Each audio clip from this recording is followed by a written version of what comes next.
अस्सलाम वालेकुम स्टूडेंट्स। आज का जो लेक्चर होने वाला है that's about post card from Kashmir by Agha Shahid Ali. First of all पहले अबाउट द ऑथर, जो ये राइटर हैं इनके बारे में आपको क्या पता है। तो आगा शाहिद अली, जैसे आपको नाम से पता चल रहा होगा, एक मुस्लिम राइटर हैं। तो the interesting thing is that he is from Kashmir. He is one of the rare writers who is writing in English and has gained so much of popularity. एक ऐसे राइटर हैं जिनको बहुत एजाज और इकराम से नवाजा गया है, वेस्ट में भी, अमेरिका में भी। तो ये इंग्लिश में लिखते थे, तो कश्मीर से थे। तो इनकी जो फॉर्म है पोस्ट कार्ड फ्रॉम कश्मीर, ये आपको प्रेस्क्राइब की गई है। तो इस लिहाज से कि कश्मीर के थे, इसलिए आपको ज़्यादा बेहतर समझ में आनी चाहिए और इसमें एक अपनापन आपको दिखना चाहिए इस राइटिंग में। तो इसी लिहाज से आपसे को समझना है कि ये जो राइटर हैं इनके क्या थीम्स हैं, किस लिहाज से लिख रहे हैं, क्या मीनिंग्स हैं। तो ये जो है आपकी बुक में आगा शाहिद अली के बारे में जो पेज है वो होप आप पढ़ेंगे। मैं इसको नहीं पढ़ने वाला हूँ यहाँ पे। तो ये पेज नंबर 30 आपका है, वहाँ पे अच्छा खासा वहाँ पे इंट्रोडक्शन दिया हुआ है इस राइटर के बारे में। तो होप कि आप ये पढ़ेंगे। मैं इसी के रिलेटेड आपको और भी इंफॉर्मेशन प्रोवाइड करने वाला हूँ। तो ये जो राइटर हैं श्रीनगर में पैदा हुए हैं। इनका घर राजबाग में है, राजबाग श्रीनगर में इनका घर था। तो बिल्कुल नज़दीक है। ये 1949 में पैदा हुए और 2001 में इनकी वफात हुई। इनके जो वालिद थे आगा अशरफ अली, बहुत पॉपुलर हैं कश्मीर में, एजुकेशनिस्ट थे। इनकी मदर जो है सूफिया अली, वो भी अच्छी एजुकेटेड फैमिली से बिलोंग करती थी। तो ये फैमिली से ही इनको इसका शौक हुआ है। तो हाईली एजुकेटेड फैमिली थी और वो भी एक ऐसे टाइम में जब कश्मीर में एजुकेशन या लिटरेसी की अभी उतनी ज़्यादा नहीं थी कश्मीर में, लेकिन उस वक्त इनकी फैमिली, जो इनके फादर्स या इनके मैटरनल या इनके जो इवन ग्रैंड मदर भी थी, उनके बारे में भी कहते हैं खुद ही कि बहुत पढ़े लिखे थे। तो एक मल्टीलिंगुअल फैमिली, मल्टीलिंगुअल जो बहुत सारी ज़बानें जानती हो, लिखती भी हो उनमें या जानती हो बोलना। तो ये इससे क्या होता है कि बहुत सारे कल्चर्स और ज़बानों के बारे में नॉलेज गेन हो जाती है एक राइटर को। ये खुद ही बोलते हैं अपने बारे में कि इनकी जो पैटर्नल ग्रैंड मदर थी, इनकी जो ग्रैंड मदर थी, वो भी मिल्टन, शेक्सपियर और कीट्स और हार्डी जैसे राइटर्स को कोट किया करती थी। और हाफिज और जलालुद्दीन रूमी जो पर्शियन में लिखते थे, और उर्दू में फैज़ और कश्मीरी में हब्बा खातून महजूर और बहुत सारे ऐसे राइटर्स थे जिनसे वो कोट किया करती थी। ये तो इनकी ग्रैंड मदर की बात हो रही है।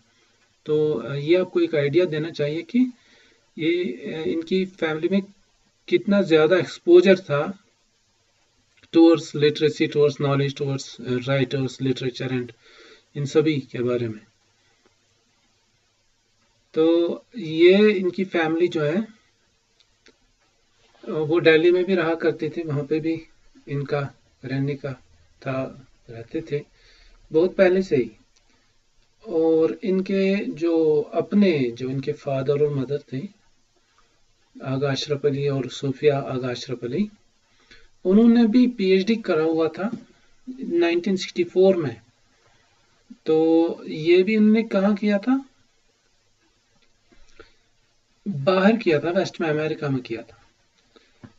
तो इस लिहाज से पहले से ही इनके लिए एक रास्ता हमवार हो गया था।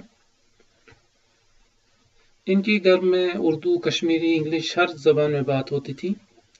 और ये खुद को तस्वर करते थे, कंसिडर करते थे इंग्लिश इनकी फर्स्ट लैंग्वेज है। मतलब पहले जो बच्चा जो पहली जबान सीखता है इंग्लिश समझते थे ज़्यादा, तो ये इसी लैंग्वेज में लिखा करते थे और उर्दू को अपनी मादरी ज़बान मदर टंग कंसिडर करते थे। तो इनकी जो तालीम है तो बर्नॉल स्कूल में इनकी स्टार्ट हुई थी एजुकेशन, यहाँ पे सोनवार में है। और इसके बाद इन्होंने बहुत सारी डिग्रीज हासिल की। कश्मीर यूनिवर्सिटी में भी इन्होंने बीए किया है थ्रू कश्मीर यूनिवर्सिटी, तो थ्रू एन एफिलिएटेड कॉलेज। तो एमए दिल्ली यूनिवर्सिटी और इन्होंने पीएचडी किया पेंसिल्वेनिया यूनिवर्सिटी में यूएसए में, और एमएफए फिर किया मास्टर ऑफ फाइन आर्ट्स उसके बाद यूनिवर्सिटी ऑफ एरिजोना में। इन्होंने दिल्ली यूनिवर्सिटी में भी पढ़ा है 1970 से 1975 तक, और इनने यूनाइटेड स्टेट्स में भी पढ़ाया और लिखा भी, और वहाँ पे खुद भी पढ़ा और वहाँ पे पढ़ाया भी। तो पेंसिल्वेनिया यूनिवर्सिटी में इंस्ट्रक्टर के तौर पे काम करते थे 76 to 83। यूनिवर्सिटी ऑफ एरिजोना में इन्होंने एज ग्रेजुएट असिस्टेंट काम किया 1983 to 1985। तो इसके बाद इनके जो कैरियर की बात करें तो हैमिल्टन कॉलेज में असिस्टेंट प्रोफेसर के तौर पे काम करते थे 87 से 93 तक। तो उसके बाद एसोसिएट प्रोफेसर हो गए और director of master of fine arts in creative writing programme जो यूनिवर्सिटी ऑफ मैसाचुसेट्स में था, वहाँ पे भी ये डायरेक्टर बन गए उसके।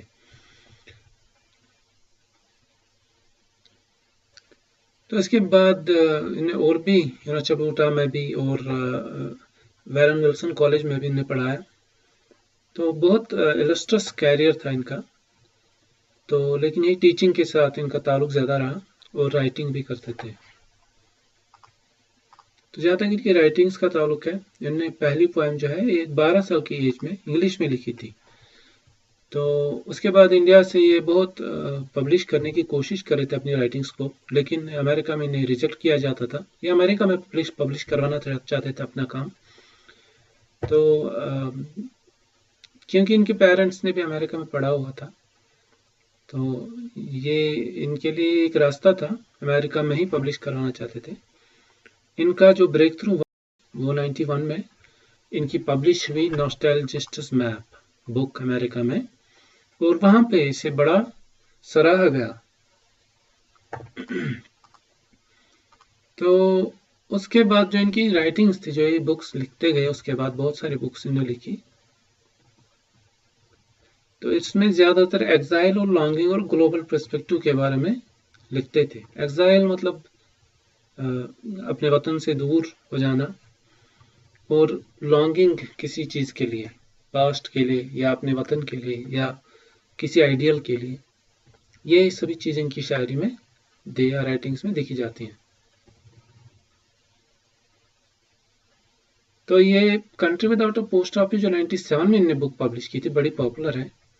इसमें ये सभी चीज़ें नुमाया हो जाती हैं, जाहिर हो जाती हैं। इसमें ये भी अहम है 97 में, चनाचे आप यहाँ पे जानते हैं कि 97 में कश्मीर में ऑलरेडी एक कॉन्फ्लिक्ट थी, स्टार्ट हो गई थी, आर्म्ड कॉन्फ्लिक्ट स्टार्ट हो गई थी, और कश्मीर में हालात बहुत ख़राब थे। तो नेचुरली एक राइटर जो बड़ा सेंसिटिव होता है, ऐसी चीज़ों को रिफ्लेक्ट करता है, अपनी सोसाइटी से ड्रा करता है, अपने वतन से या अपने बिलोंगिंग से, जहाँ से बिलोंग करता हो वहाँ से ड्रा करते हैं, इंस्पायर हो जाते हैं, और most of the times without conscious effort इनकी राइटिंग्स में वो चीज़ें जाहिर हो जाती हैं। तो इनकी इस बुक में भी ये कश्मीर कॉन्फ्लिक्ट जाहिर हो जाती है, नज़र आती है। इसके बाद जो और भी इनकी बुक्स थी, हाफ इंच हिमालयाज इनकी एक और बुक है, रूम्स आर नेवर फिनिश्ड एक और बुक है, बहुत सारी पब्लिकेशंस हैं इनकी। तो इसमें ये जो है इनके पब्लिकेशंस की एक लिस्ट है, तो ये पब्लिकेशन डेट्स भी इनमें दी हुई है। I won't go reading everything. तो ये बुक्स हैं call me smell tonight and a walk through the yellow page. तो इसकी पब्लिकेशंस होती रही। ये जो है ये बुक कॉल मी स्मेल टुनाइट 2003 में पब्लिश हुई। उनकी वफात के बाद।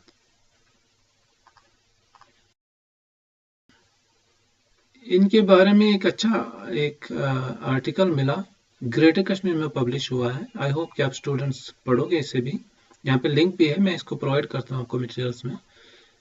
तो ये एक 1988 में ये जो है संजय पारवा इनसे मिलने गए थे, दिल्ली से आए, राजस्थान से आए थे इनको मिलने कश्मीर। इन्हें पता चली थी कश्मीर आए हुए हैं, तो उस वक्त इनसे मिलने आए थे। तो उसी के बारे में लिखा है, और उनने उस वक्त इनको एक बुक डोनेट की थी, यही हाफ इंच हिमालयाज। तो इसी के बारे में है कि उस वक्त ये पब्लिश नहीं हुई थी बुक, लेकिन इनको दी थी। तो ये कहते हैं संजय पारवा के, मैं इस टाइटल को लेके थोड़ा इनसे क्वेश्चन किया कि ये हाफ इंच हिमालयाज आपने इनको इसका टाइटल क्यों रखा हुआ है। तो शाहिद ने इनसे बोला था कि आप जब बुक पढ़ोगे आपको खुद पता चल जाएगी। तो इस कॉन्टेक्स्ट में जब आप ये पोएम पढ़ोगे, पोस्ट कार्ड्स फ्रॉम कश्मीर, इसमें भी हाफ इंच हिमालयाज का जिक्र आता है। तो होप कि आपकी भी समझ में आएगा कि हाफ इंच हिमालयाज की मीनिंग क्या है। तो ये पोएम है, आप इसको अबाउट द टेक्स्ट आपके बुक में एक पेज है, आप इसको पढ़ सकते हो। तो I wouldn't go reading this, तो ये आपको खुद पढ़ना है। इसमें बुक्स के बारे में जो लिस्ट है वो भी यहाँ पे दिया हुआ है कि कौन कौन सी बुक्स हैं जो इनने लिखी हैं, और थोड़ा बहुत इस पोएम के बारे में।